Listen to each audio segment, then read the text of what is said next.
Привет всем любителям зелени и тем, кто только начинает свой путь в мире комнатных растений. С вами Валентина и Игорь Иванович. Игорь Иванович это я, оператор, постановщик. И Green Room. Знаете ли вы, что ваши зеленые питомцы не просто украшают дом, но и активно работают на ваше здоровье? Сегодня мы расскажем о 5 комнатных растениях, которые станут настоящими помощниками в создании чистого воздуха и улучшения самочувствия. Не забудьте поставить лайк, если вам понравилось, подписаться на канал и нажать на колокольчик. Начинаем наше представление всех комнатных растений.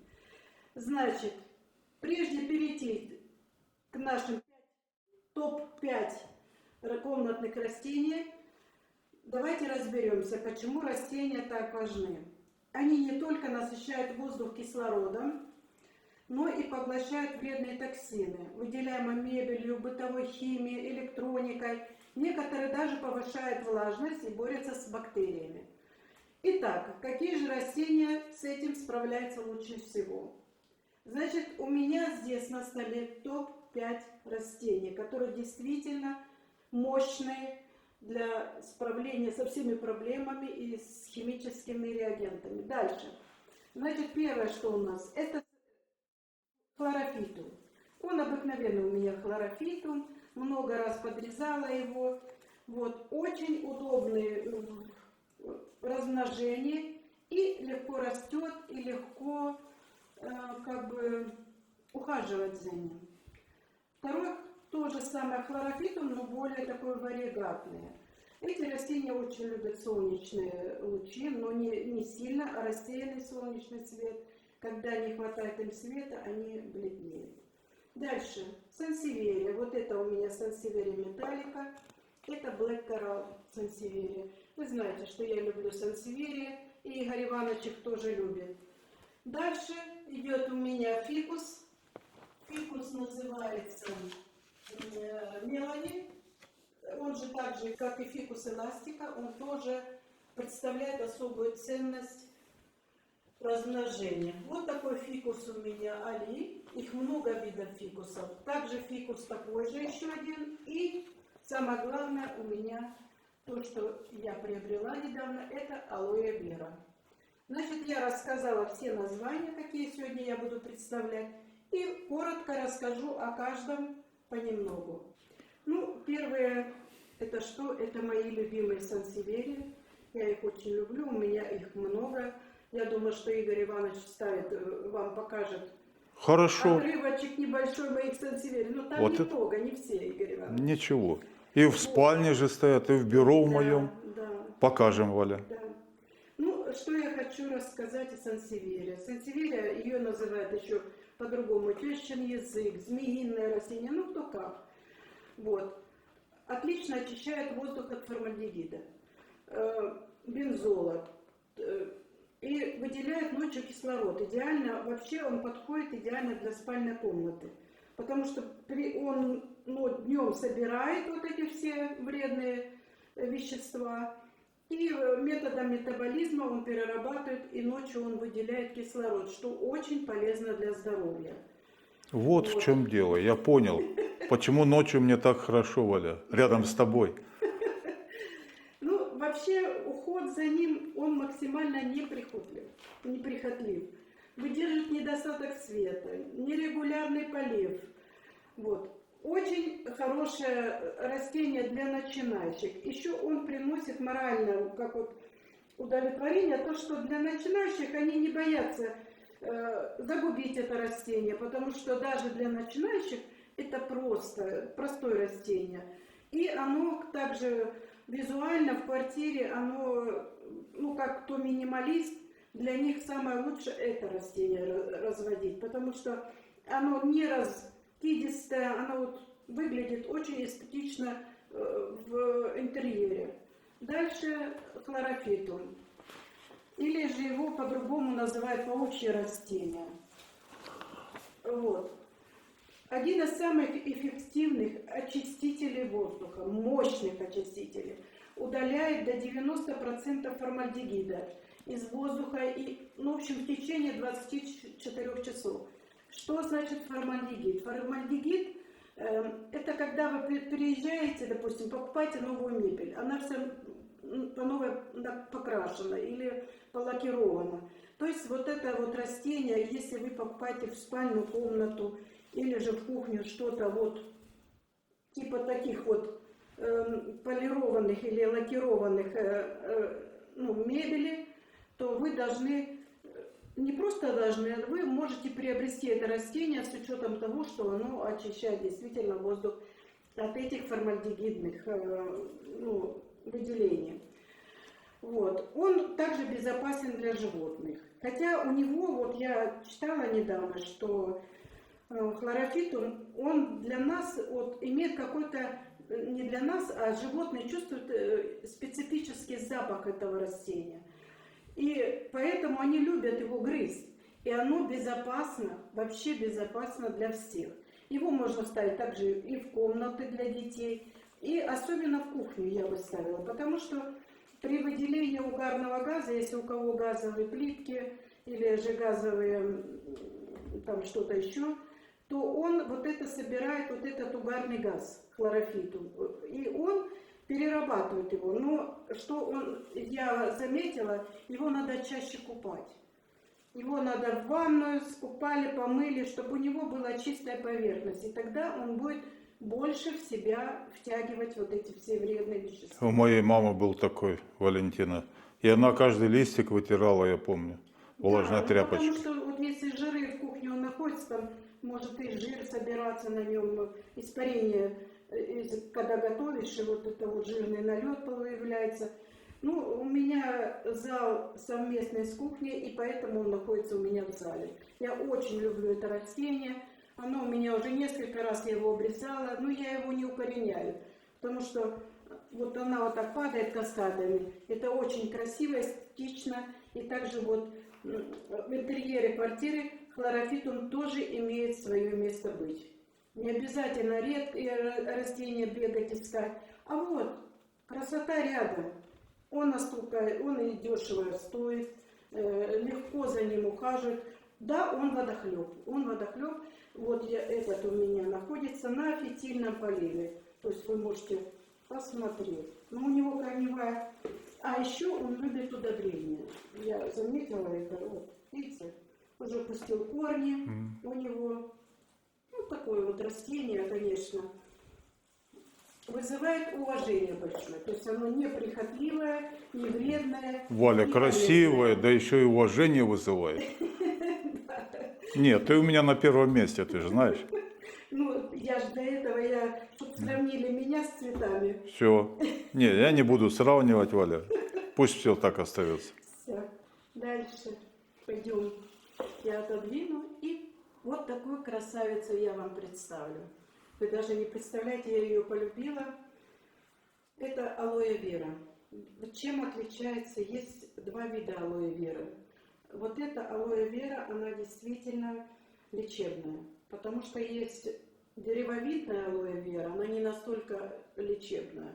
А эта алоэ вера, она действительно, потому что она не древовидная, она вот идет пучками такими. Что я могу рассказать об алоэ вера? Она очищает воздух от бензола, формальдегида также. И для того, чтобы, ну как бы сказать, ее улучшить качество этого растения, оно должно находиться на большом освещении. То есть оно должно находиться возле большого окна, чтобы она получала достаточно вот этих витаминов. И если вы же открываете окна летом или когда вот проветриваете, машины, авто рядом проедет или все, она выделяет вот этот бензол, а он очень вредный для здоровья. И кроме этого, это растение выполняет функции домашнего доктора. Вот почему я ее и купила. Что она залечивает и порезы, и всякие раздражения, и Ну, в общем, все. И алоэ вера, все прекрасно знаете, что чаще всего используют в медицине и в косметике. Но вот с ним спокойней, когда Да, видишь, да, да. видишь, он, значит, морально еще Моральное действует. удовлетворение получаешь от того, что рядом вот, Да. если дети кто-то дома или что-то, порезы или что, у вас рядом находится растение, в котором находятся все бактерициды. В состав алоэ, вот даже ученые выяснили, что там находится природный антибиотик. Поэтому его употребляют всюду и везде. Значит, но единственное, что его нельзя аллергикам. И прежде чем его употреблять, допустим, пить в растворе для болезни желудка, надо совещаться с врачом. Я имею в виду для простой помощи домашней, медицинской, алоэ вера, как никто другой, подходит больше. Кроме того, что оно чистит воздух, оно еще и помогает. Вот что в нем хорошо. Я видел, ты для растений применяешь его. Угу. Как, чтобы почки или это, ну, чтобы развивались они там как-то. Ну что, по уходу добавлю. Значит, оно требует редкого полива. Это как суккулент считается. И оно не требует частого полива, не надо с ним. Ну, когда вы видите, что листочки уже начинают портиться, то вы должны уже на это обратить внимание. Я алоэ вера использую также, вы видели, что я отрезала его, вот так надо отрезать, кончик, вот так алоэ вера. Я отрезала, делила на части и орхидею. У меня орхидея отцвела, и я взяла цветоносы, где находится почка, вставила эту алоэ вера, и сейчас появляется уже цветонос. То есть, это как бы небольшое, как бы сказать, небольшое вступление для нашего видео о моих орхидеях и так далее. Но я просто советую людям, которые начинающие, вот брать именно вот это алоэ вера.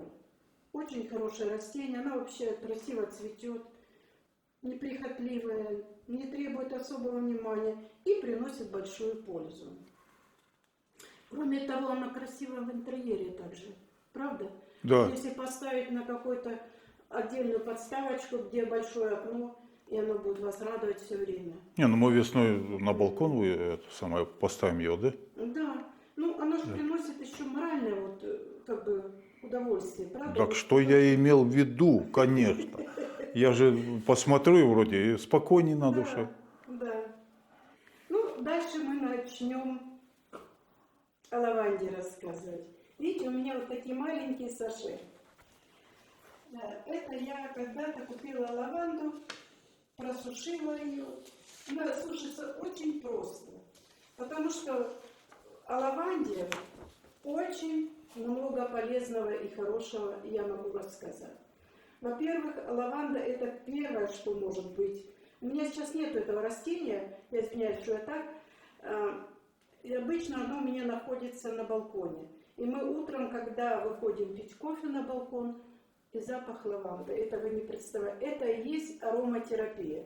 То есть оно успокаивает нервы, успокаивает вообще оно, как бы сказать, психологическое здоровье приносит, снижает частоту сердечных сокращений, уменьшает кровяное давление, улучшает сон.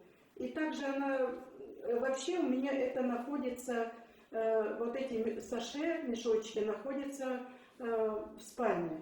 И также у меня находится в шкафу, где находится постельное белье. Я очень люблю этот запах, и этот запах меня просто действительно успокаивает. Вот. Он снижает также стресс. Я вот так бывает, когда нервничаю, слоню. Вот. Ну, Валя, не из-за меня же ты нервничаешь, а за чего-то. Если из-за меня, он не поможет уже. Вот. Ну, что его применяют, вы знаете, что больше всего в косметике, также при выпадении волос. Вот любое возьмите, если кому очень интересно прочитать про лаванду, они очень много научных исследований, научных описаний. Оно действительно очень полезное растение. Просто я на зиму засушила, нет у меня сейчас растения этого. И вот Я чувствую этот запах, я люблю этот запах. И он меня действительно А успокаивает. мы весной купим, опять на балкон Ну поставим. да, А да. к зиме соберем. И уход за ней простой, она не требует частого полива, потому что горная лаванда, она растет вообще на скалах. И ей не надо ни полива, ни удобрения, ничего. Она настолько... И чем меньше вы ее заливаете, тем больше от нее запах идет. Она как вот подсушивает вот эти нижние цветочки, и они еще больше аромат выделяют. То есть это основная ароматерапия. Ну и кроме этого она еще во всех, особенно употребляется в лавандовых маслах. Вот делают масло, наполняют. Также лавандовые чаи для сна. Сейчас очень большое применение лаванды. И поэтому каждый, кто хочет завести себе полезное растение, дома лаванда должна стоять тоже на первом месте. Так как она и не вредная, и неприхотливая, и полезная. Вот, значит, алоэ вера и Лаванда. лаванда. И сансеверия. Вот. Видите, какая хорошая у меня идея, если кому понравилась вот эта идея, вот так вот. И знаете, вот так к нам, когда заходишь в прихожую, ну мне тоже в прихожей, где одежда, и тоже там же вот эта лаванда, и запах лаванды по всей квартире. Это очень приятно. И следующие 3 растения относятся к фикусам. Значит, это фикус мелани, это фикус али, я уже говорила, и другой фикус. Я его называю другой, потому что название забыла. Вот, но не важно. Важно то, что есть у меня еще большой фикус, мы просто его не могли поднять на этот стол. Ну, решили показать фикус мелани, потому что они однотипные. И также можно назвать, что это фикус эластика, каучуконосный и так далее. Ну, в чем польза этого растения? Нет, сначала расскажу о том, что это растение вырастает до 30 метров в природе. А на самом деле дома оно может вырасти в человеческий рост. Это растение сначала, вообще раньше, когда начинали выращивать это растение, привозили с разных, с Азии, с Индии и так далее, то в домах богатых это было на входе. Значит, вот это растение, значит, оно настолько действительно нетрудоемкое, она, правда, только что не любит залив. А так она растет, и она выносит и тень, то есть вот сейчас зимнее время, окна у нас не сильно яркие, и она вот спокойно растет, просто лист мельчает. Но не важно. В чем польза этого фикуса? Фикус, оказывается, я даже сама не знала, что им лечат артриты. То есть его добавляют в лекарства, вытяжку с него как-то там делают, и лечат артриты. То есть вот эти листья прикладывать можно, то есть он оказывает лечебное действие. И он полезен этим. Он также поглощает пыль с квартиры. Просто его надо чаще протирать листья влажной тряпочкой. Это он любит очень. Потом, значит, также поглощает все формальдегиды, бензол и многие другие химические ингредиенты с воздуха. Он настолько полезен дома, что вы даже себе представить не можете. Поэтому я его и завела. Я не знаю, он особой цены нету. Ну, он долго растет, но мне нравится то, что он действительно фактурный, будем так говорить. Он красиво в интерьере смотрится. И такой же вот красивый. Это разновидность фикуса. Но в чем его вред? Вред в нем то, что он, когда вы срезаете макушечки или что-то там, или дети подошли, оборвали листик, он выделяет млечное такое, как молочко. И это молочко может попасть на кожу и вызовет ожог или раздражение, или хуже того аллергию, вплоть до анафилактического шока. Еле медицинская. Ну, я не врач. Вот. Ну, в общем, я хочу что еще раз сказать. И это растение нельзя держать астматиком дома. Я не знаю, почему, это объяснение научное какое-то, но я это читала и давно читала, что у кого астма, то его нельзя держать дома у себя. Вот. На самом деле фикус, он, сказать плохого о нем я ничего не могу. Я очень довольна. И я рада, что у меня вот эти 3 растения. Не 3, а больше, потому что у меня еще есть шевериана и другие там, и руби, и всякие. Но они пока маленькие. И я очень рада этим растениям и довольна. И всем начинающим я советую разводить эти растения. Кроме начинающим я не советую это растение, потому что оно капризно. Не там поставил, оно моментально сбросит листья и показывает, насколько оно вредно. Листопад начнется. Желтеет, и ты начинаешь думать, а что-то с корнями. Начинаешь все это мешать, а там корни нормальные. А что ты, почему ты листья? А вот такое, ну типа такого. Вот, ребята, хочу вас попросить поделиться у нас в комментариях, значит, какие вы растения для здоровья у вас растут дома. Вот. И, конечно же, подписывайтесь на Green Room, ставьте лайки, и чтобы мы знали, что наши видео, такие наши видео вам интересны. Кто забыл подписаться или не успел, подписывайтесь. Да.